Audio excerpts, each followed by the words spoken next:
प्रधानमंत्री पद की शपथ लेने जा रहे हैं। माना ये जा रहा है कि 8 जून को वो प्रधानमंत्री पद की शपथ लेंगे। प्रधानमंत्री नरेंद्र मोदी ने मंत्रिपरिषद के साथ अपना इस्तीफा राष्ट्रपति को सौंप दिया है। प्रधानमंत्री नरेंद्र मोदी ने राष्ट्रपति द्रौपदी मुर्मू से मुलाकात कर केंद्रीय मंत्रिमंडल और 17वीं लोकसभा को भंग करने की सिफारिश की, जिसके बाद नई सरकार बनाने का दावा पेश किया जाएगा। कल एनडीए की हुई बैठक में उन्हें नेता चुन लिया गया है। अब 7 जून को एनडीए की होने वाली बैठक में उन्हें एनडीए संसदीय दल का नेता चुना जाएगा। तो आपको बता दें कि कल एनडीए की बैठक हुई है, जिसमें तमाम घटक दल जो हैं इस बैठक में शामिल हुए हैं। आपको बता दें कि प्रधानमंत्री नरेंद्र मोदी ने 17वीं लोकसभा से इस्तीफा भी दे दिया है। 17वीं लोकसभा को भंग कर लिया गया है और 18वीं लोकसभा के लिए प्रधानमंत्री नरेंद्र मोदी 8 जून को तीसरी बार प्रधानमंत्री के तौर पर शपथ लेंगे।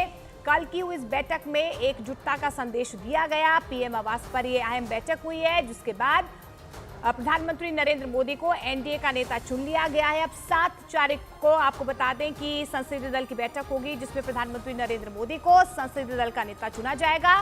सरकार का दावा भी उसी दिन पेश किया जाएगा।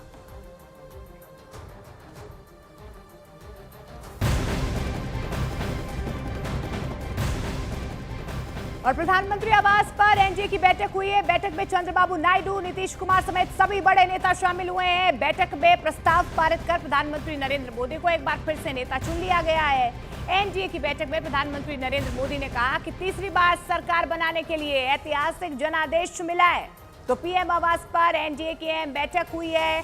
कल तमाम जो घटक दल थे वो एनडीए की बैठक में शामिल हुए हैं। एनडीए का नेता प्रधानमंत्री नरेंद्र मोदी को चुन लिया गया है।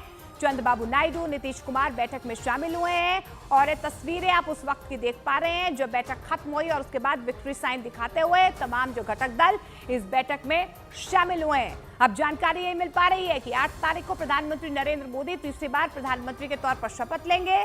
7 तारीख को जब संसदीय दल की बैठक होगी, प्रधानमंत्री नरेंद्र मोदी को एनडीए संसदीय दल का नेता चुना जाएगा। उसी दिन सरकार बनाने का दावा भी पेश किया जाएगा।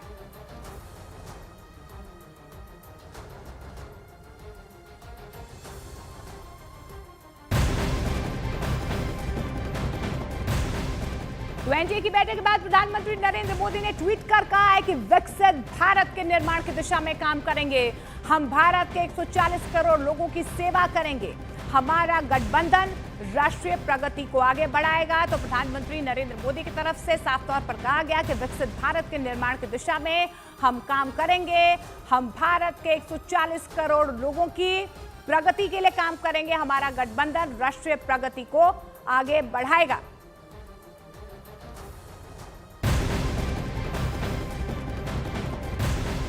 तो प्रधानमंत्री आवास पर हुई एनडीए की बैठक में नीतीश कुमार, चंद्रबाबू नायडू समेत बड़े नेता शामिल हुए। नीतीश कुमार ने कहा कि हम लोग मजबूती के साथ प्रधानमंत्री नरेंद्र मोदी के साथ खड़े हुए हैं। गृह मंत्री अमित शाह, राजनाथ सिंह और जेपी नड्डा समेत सभी छोटे बड़े सहयोगी दलों से बातचीत करेंगे।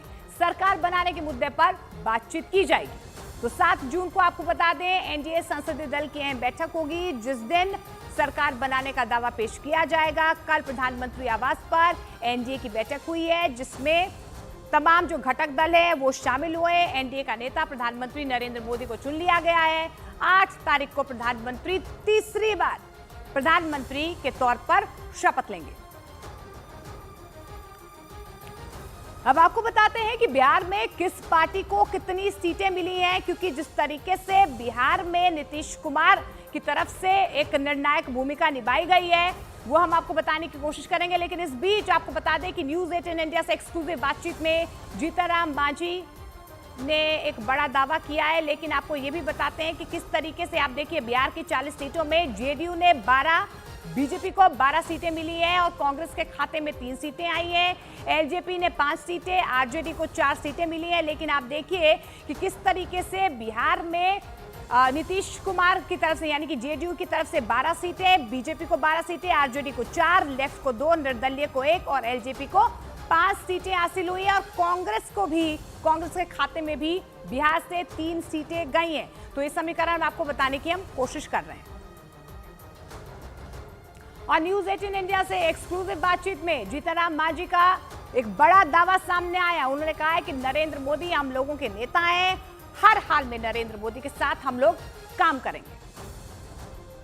सबसे पहले तो हम बिहार की जनता और गया की जनता को आप लोगों के माध्यम से शुभकामना और धन्यवाद देते हैं, आभार व्यक्त करते हैं। और रही बात, हमको आज यहाँ बैठक की कोई सूचना नहीं थी। अभी आते आते हाथ लगी है सूचना कि 3:30 बजे वहाँ बुलाए गए।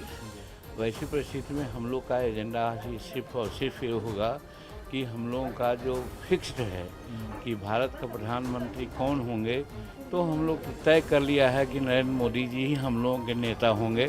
और जहाँ तक हिंदुस्तानी अवाम मोर्चा सेकुलर का सवाल है, हम लोग हर हालत में नरेंद्र मोदी जी के साथ रहेंगे, साथ देंगे। कांग्रेस डोरे डाल रही है नीतीश कुमार के ऊपर। अब कौन क्या कर रहा है उसकी मानसिकता के बारे में हम नहीं कर सकते। आज एक ही फ्लाइट से नीतीश कुमार और तेजस्वी आए, चाचा भतीजा एक साथ बैठे हुए थे, उसको लेकर अटकलें लगनी शुरू हो गई है। कोई अटकलबाजी आप लोगों की बात है। वो कोई भी आदमी एक फ्लाइट में एक बस में जा सकते हैं, उसमें कोई इसके लिए नहीं है। उन लोगों का भी समर्थन की घोषणा हो चुकी है जदयू के लोगों की।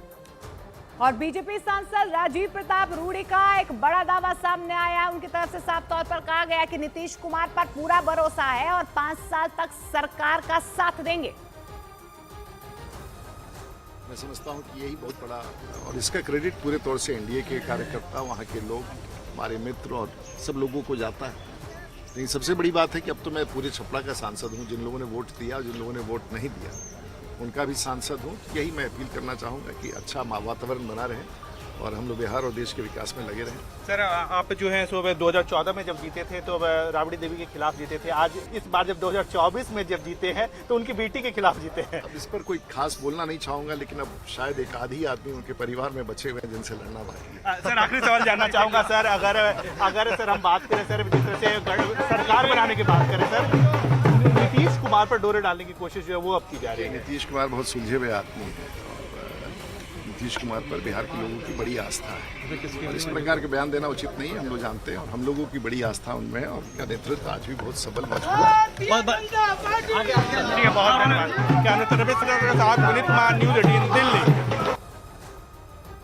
तो देखिए, देश में सियासी हलचल लगातार हो रही है सरकार बनाने को लेकर, लेकिन दुनिया भर से प्रधानमंत्री नरेंद्र मोदी को बधाई संदेश दिए जा रहे हैं।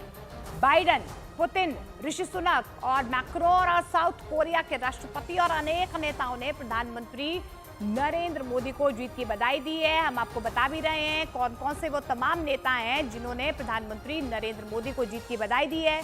प्रधानमंत्री नरेंद्र मोदी ने, आपको बता दें, शपथ ग्रहण समारोह में श्रीलंका, बांग्लादेश, नेपाल के पीएम, भूटान के किंग और श्रीलंका के राष्ट्रपति को भी आमंत्रित किया है। तो प्रधानमंत्री नरेंद्र मोदी की तरफ से शपथ समारोह में रानिल विक्रमासिंघे को आने का न्योता दिया गया है। बांग्लादेश की प्रधानमंत्री शेख हसीना को न्योता दिया गया है। इस बीच जानकारी भी मिल पा रही है कि प्रधानमंत्री नरेंद्र मोदी ने इन तमाम बड़े नेताओं को, जिन नेताओं ने, शाही मेहमानों ने प्रधानमंत्री नरेंद्र मोदी को जीत की बधाई दी है, तमाम जो नेता हैं उन्हें अब शाही मेहमानों को शपथ ग्रहण समारोह में आने के लिए भी न्योता दिया गया है।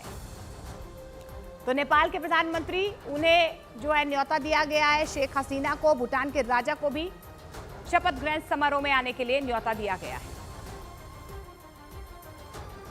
2012 में नीतीश ने बिहार को विशेष